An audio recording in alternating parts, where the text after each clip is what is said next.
We have returned for chapter 2 of You Are Now Less Dumb. How to conquer mob mentality, how to buy happiness, and all the other ways to outsmart yourself. So we have entered into chapter 1, now that we have finished the foreword and the narratives and all that stuff. Let us begin. Chapter 1, Narrative Bias. The misconception.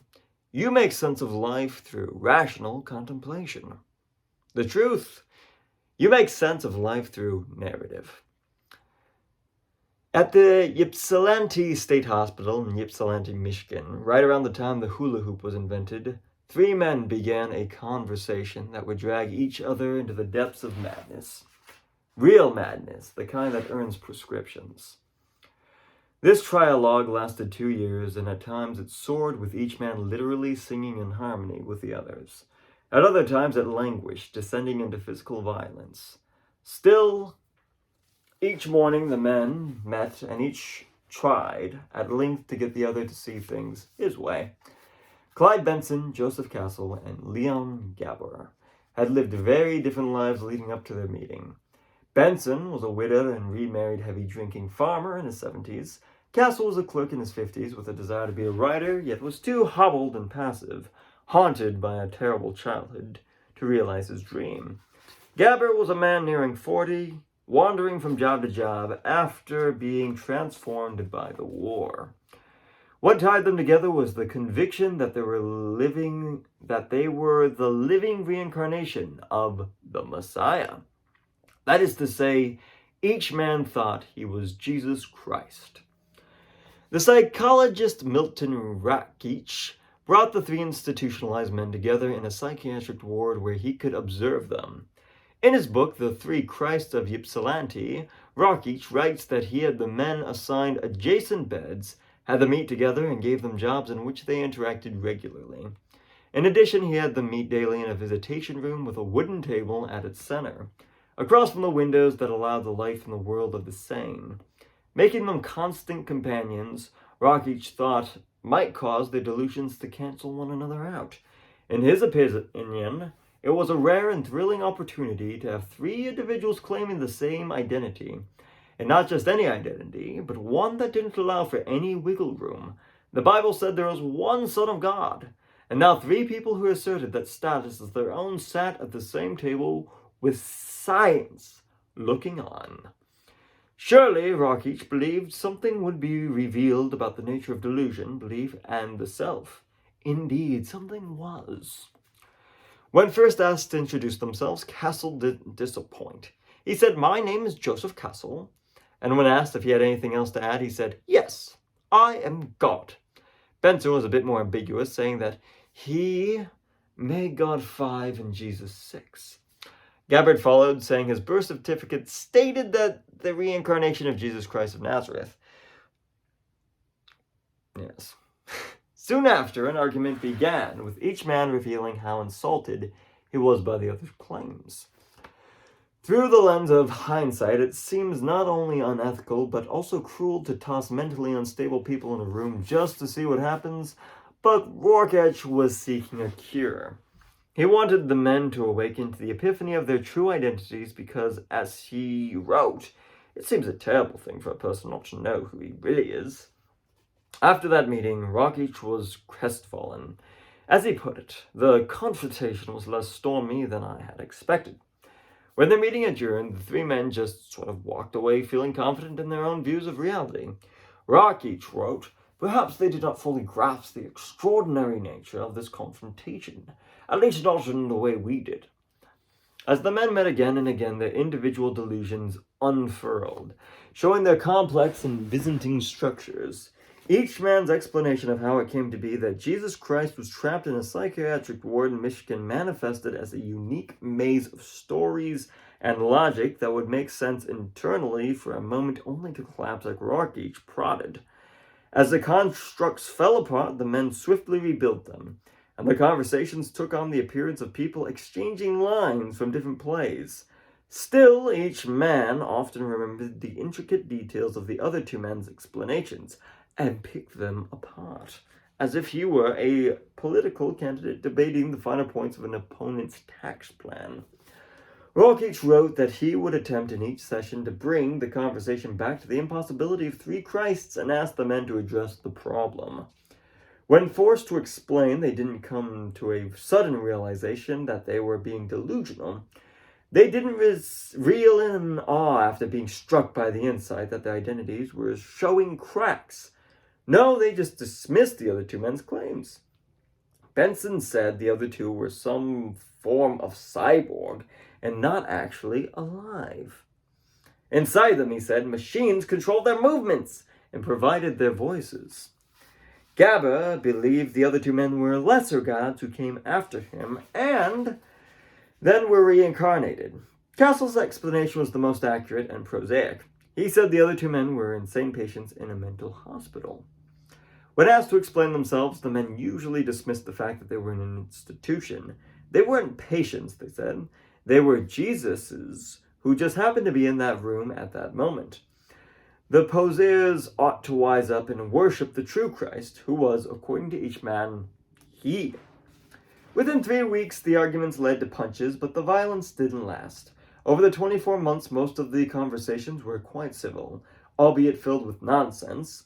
The one thing that stayed constant was that each man refused to budge when it came to his belief. Instead, he desperately defended his delusion, but the methods differed. Benson was stoic but inarticulate, so he lashed out with rage and threats. Castle was more eccentric, tossing bread into toilets and books out windows.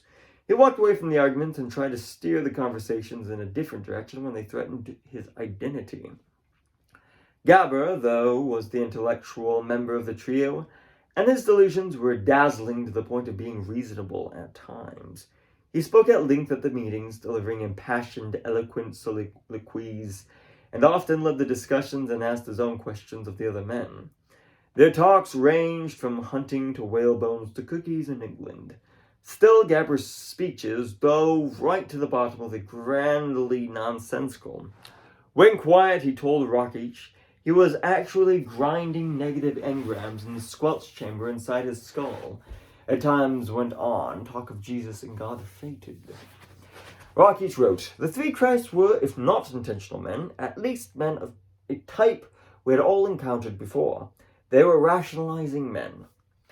Rationalizing men, the sort of people who find a way to spin everything around them into a tale that makes sense in the context of who they believe themselves to be.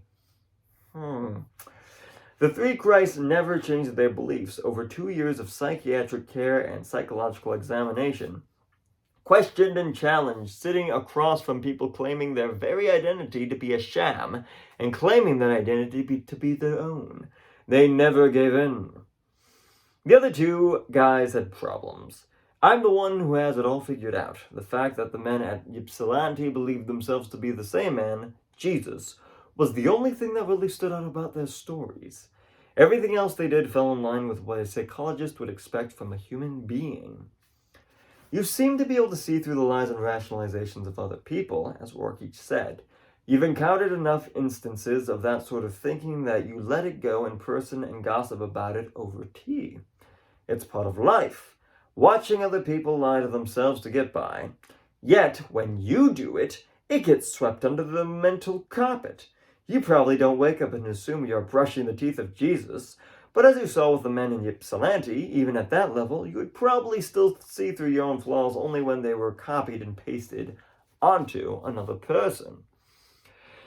Like these three men, all your assumptions about reality come together in a sort of cohesion engine that runs while you are awake and reassures you that things are going as expected.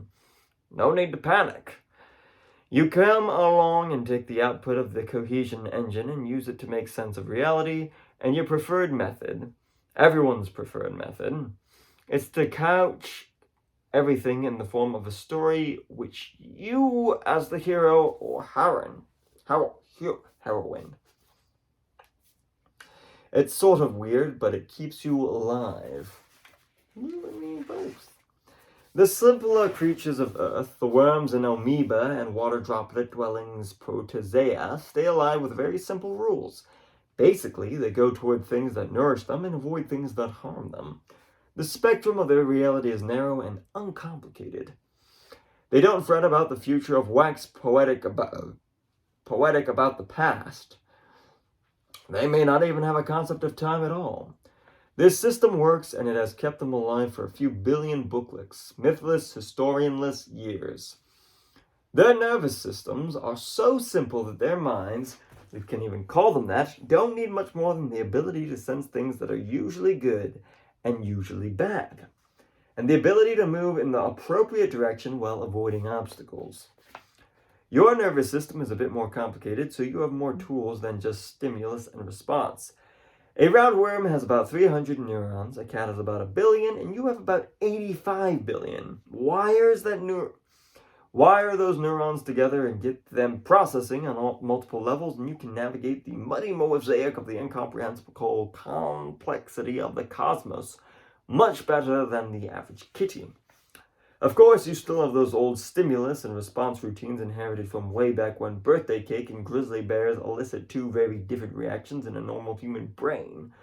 But there is so much more at your disposal than just seeking good and avoiding bad.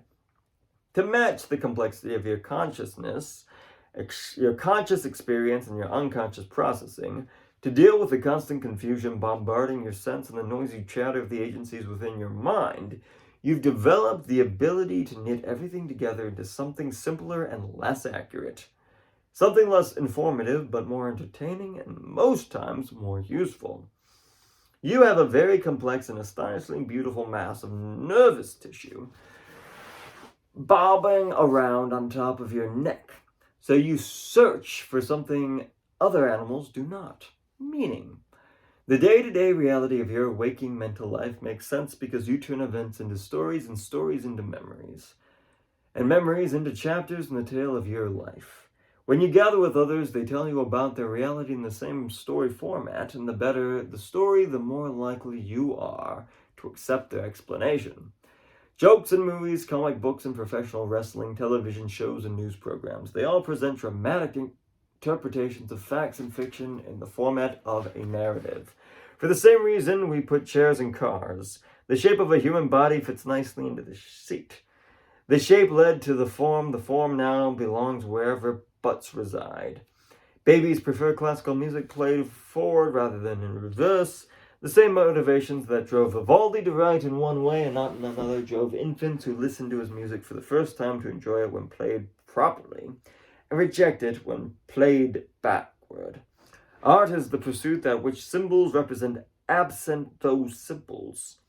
The things you find beautiful and ugly arrive in your mind along ancient, predetermined paths, along smiles and frowns, and although those feelings get filtered through cultural attitudes, societal norms, and more shifting from one era to the next, the bedrock of what you seek and what you avoid begins with the primal motivations to expose yourself to that which your knee-jerk responses suggest are positive or negative.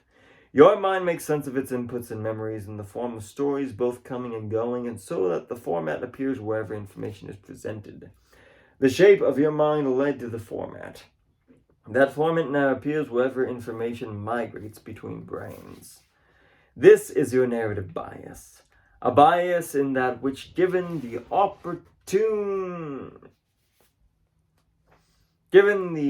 option, you prefer to give and receive information in narrative format. You prefer tales with the structures you've come to understand as the backbone of good storytelling. 3 to 5 acts, an opening with the main character forced to face adversity, a turning point where the character chooses to embark on an adventure in an unfamiliar world, and a journey in which the character grows as a person and eventually wins against great odds thanks to the growth. According to mythologist Joseph Campbell, that is pretty much every story ever written except for the tragedies. Those are cautionary tales in which the protagonist fails to grow, chooses poorly, submits to weakness, and as a result loses. You enjoy both versions of the story because that's how you make sense of your own life. That is how you boil down and simplify who you are, why you are here, and what you've accomplished and where you are heading. Books, movies, games, lectures, every form of information transfer seems better when couched in the language of storytelling. Framed within a story, an unbelievable account becomes plausible. Which of these two statements is most likely to be true? A Buddhist monk stripped naked and yelled at a group of children because he lost his temper. A Buddhist monk stripped naked and yelled at a group of children because he lost his temper after learning his village had been burned to the ground during a political uprising. The second one seems more conceivable, right? It seems crazy to imagine a peaceful, pacifist, holy man would do something so rash. But when you learn the whole story, it seems possible. Not necessarily because you have more information, but because you can see that information strung up as a narrative. You often move on without skepticism of the question of why it gets resolved in a pleasing way. Consider this. Elizabeth burst into flame while trying on a new bra. Elizabeth burst into flame while trying on a new bra after being cursed by an angry gypsy whose foot Elizabeth accidentally ran over with a shopping cart on the way to the dressing room. Even though the second account seems more likely, the gypsy curse stuff might not work for you. But for some people, that would be a fine explanation. This is partially explained by the conjunction fallacy. Your narrative bias is bolstered when you are presented with an abundance of information. The more information you get about a statement, the more likely you are to believe that statement.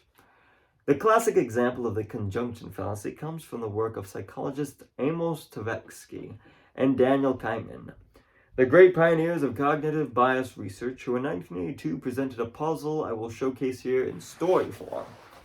Linda grew up in San Francisco, and while other girls played with dolls, she read philosophy books. She was always the kind of child who would stomp and snort when she didn't get her way, and her parents had a hard time teaching her not to talk back. She graduated from high school a year early and was accepted to Harvard, where she received a degree in philosophy. Before entering the workforce, Linda spent some time in the Peace Corps helping women gain access to health care in and around the Congo region of the continent of Africa. Unmarried with no children, she is now back in the United States working on a PhD in political science. Which is more likely? Linda works at a bank, or Linda works at a bank and writes for a feminism blog? This might blow your mind, but the answer is that it is much more likely Linda just works at a bank. All that extra information frames the character of Linda in a way that makes it seem to many people she is a feminist.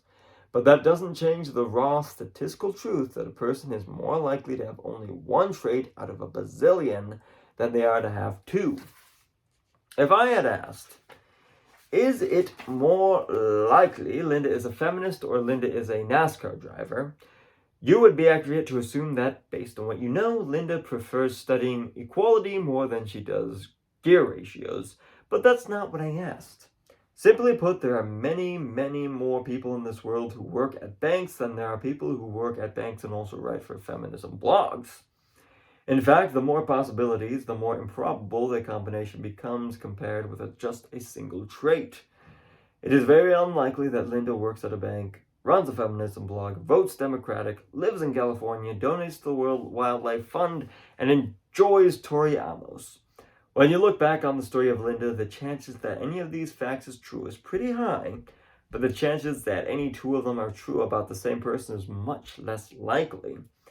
And any three lesser still, and so on. It sure doesn't seem that way, though, does it? That is your narrative bias at work, supported by the conjunction fallacy, and held together with the representativeness, heuristic, or your tendency to ignore odds and instead judge the likelihood of something based on how similar an example is to an imagined archetype. Among the many things the brain does to keep you alive and thriving is to generate a sense that there are causes that lead to effects you witness and feel, and effects that follow from causes that can be tracked down and highlighted. You believe there are signals amid the noisy weirdness of life, patterns in your chaotic tumbling through time, and predictable rules by which reality can be assumed to operate. You'll be surprised to learn how often each of these assumptions is false.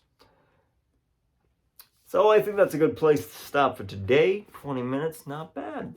So the conjunction fallacy filters our narrative bias so that we may inadvertently, subconsciously, judge individuals based on our narrative bias with all of these traits that we assign to somebody, like all those Democrats, all those Republicans, all those churchgoers, they're all these things that I've already characterized and predetermined. Despite the high probability that all these things that we have in mind for that characterization is highly improbable.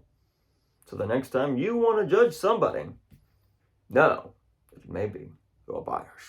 Thanks for tuning in today. Toodles.